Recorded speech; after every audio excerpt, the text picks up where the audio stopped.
Et pourquoi cette histoire? Parce que j'avais envie de parler de la France et des Français, et je pense que le décalage culturel est le meilleur moyen d'en parler, un petit peu comme dans Les Visiteurs, sauf qu'au lieu que ce soit des visiteurs temporels, c'est des visiteurs géographiques.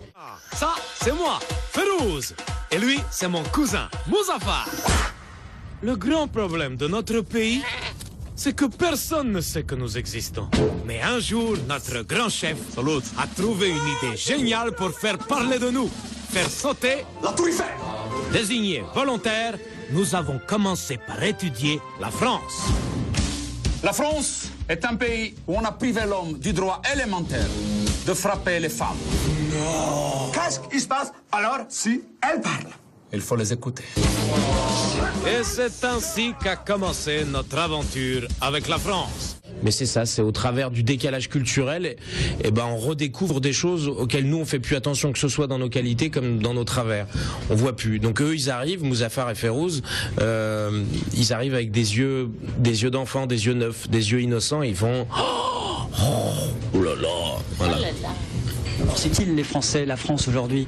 C'est des travailleurs, c'est des feignants, ils gueulent tout le temps, on y mange bien?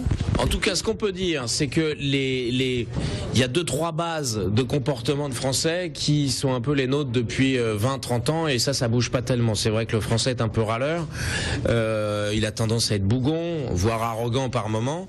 Notre mission, écraser l'avion sur la Tour Eiffel de Paris. Suite à une grève surprise, nous allons donc devoir nous détourner sur l'aéroport de Figari, en Corse. C'est immonde de nous faire ça! Pourquoi pas tripoler pendant que vous y êtes? Ben on arrive en France et les emmerdes commencent! Mais mon gueule! Et puis on s'est rendu compte quand même en tournant ce film assez régionaliste, c'est-à-dire très fier de son identité locale, des particularités de sa région, de la gastronomie de sa région. Le Français ne se sent pas français, j'ai l'impression qu'il se sent d'abord auvergnat, de Montpellier, de l'Hérault, du Sud-Ouest, de Bordeaux. Moi je suis du Béarn, moi je suis de Bigorre, et toi moi je suis de Toulouse.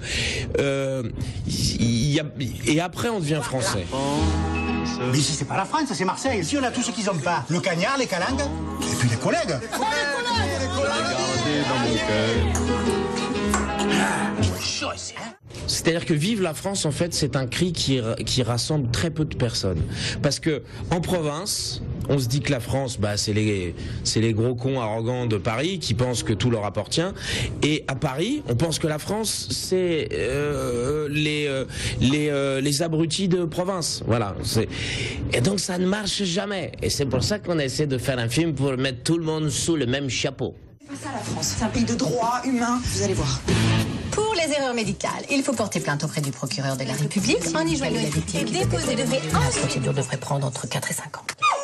Moi, vous savez, ce que je recherche à chaque fois, c'est de trouver des sujets originaux, le fait de pouvoir travailler avec Isabelle et avec mon Michael, parce que ça faisait des années que je le voyais de loin et que j'essayais de montrer mes jambes dans la vitrine et qu'il me regardait pas. Il me regardait pas. Et voilà, moi, ce qui m'excite, c'est toujours d'avoir des sujets originaux et qui ont la pêche, quoi. C'est-à-dire que quand je vois Skyfall et un film français, bah ça coûte le même prix, quoi. Donc qu'est-ce qu'on donne pour ça? Et là, je crois que les gens, ils en ont pour l'argent. On va peut-être mourir, nous faire massacrer par plein de gens. Encore vous parlez? Vous pensez vous foirer dans le sang? Tac, tac, tac, tac, tac, tac. Le gilet kamikaze qui va bien. Ajustable sur mesure. Je veux plus m'exploser. Comment il te vend bien sa merde, et ouf. Je veux m'éclater.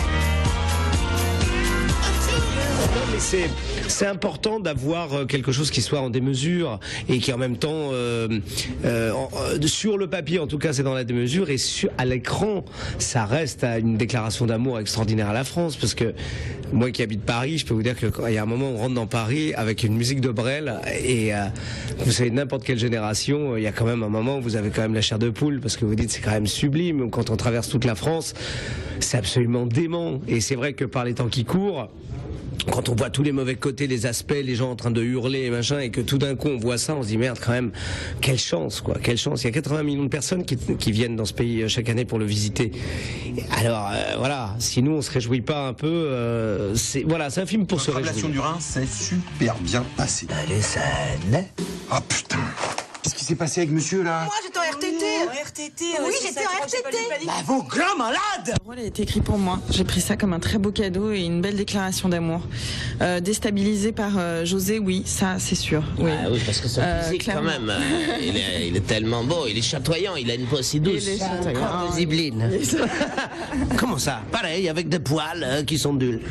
Mais grâce à... Je me suis rendu compte dès le premier jour qu'il avait une générosité juste assez incroyable et qui vous met à l'aise immédiatement. Qu'il était pareil, que ce soit avec Michael ou avec les maquilleurs, avec les techos, avec tout, voilà. C'était le même avec tout le monde. Et donc aussi avec moi. Et voilà, il m'a beaucoup aidé. Merci, un peu trop d'ailleurs à mon goût. C'est vrai que le soir, il me disait Mika, je vais faire répéter Isabelle. Pendant que toi, tu finis les plans, on va répéter dans la chambre. Puis tu vois, ça durait quand même très très longtemps. Elle rentrait vers 1h du matin, toute transpirante. Elle connaissait rien on n'a pas fait de texte, on a fait des impros. J'ai dit mais quel genre d'impro? Il fait non, il veut pas qu'on en parle.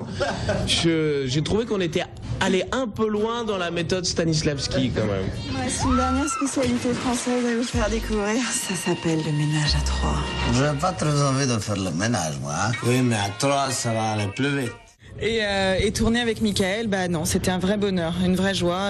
Voilà, on a tout partagé ensemble et voilà, jamais 203, ça fait 2 films et vivement le 3e. Voilà, Vive la France, la comédie qui sortira sur les écrans héroltais et gardois. Ce sera mercredi prochain. Pas désagréable non plus, hein, cette petite Isabelle Funaro. Ouais, ça va, il y a pire. Mais très bon film par contre. C'est très rare les comédies bien faites en France. Et là, c'est un très bon film. Ça correspond pas forcément à Michael Youn qui est un peu plus, des fois, Morning Live, où ça part vite fait en jet lag. Là, il est resté soft dans ce ouais, dans c'est cette ça. comédie. Il a voulu faire une comédie familiale, je crois. Un peu pour tout le monde. Alors, quand on pensait les Montpelliérains, les cinéphiles, c'était archi comble, hein, quand on assistait à cette avant-première à Montpellier. Il y avait du beau monde, évidemment. Rencontrer Michael Youn et José Garcia à l'issue de la rencontre et de la projection. On vous a posé la question au micro TV Sud.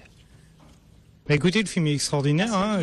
On rigole du début à la fin et on s'est super éclaté. J'étais avec ma sœur.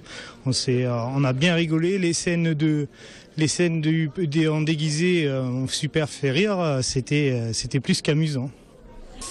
Plutôt sympa. Ça va, bon... Un humour assez particulier, mais sympa quand même, avec José Garcia et Michael Youn, c'était chouette.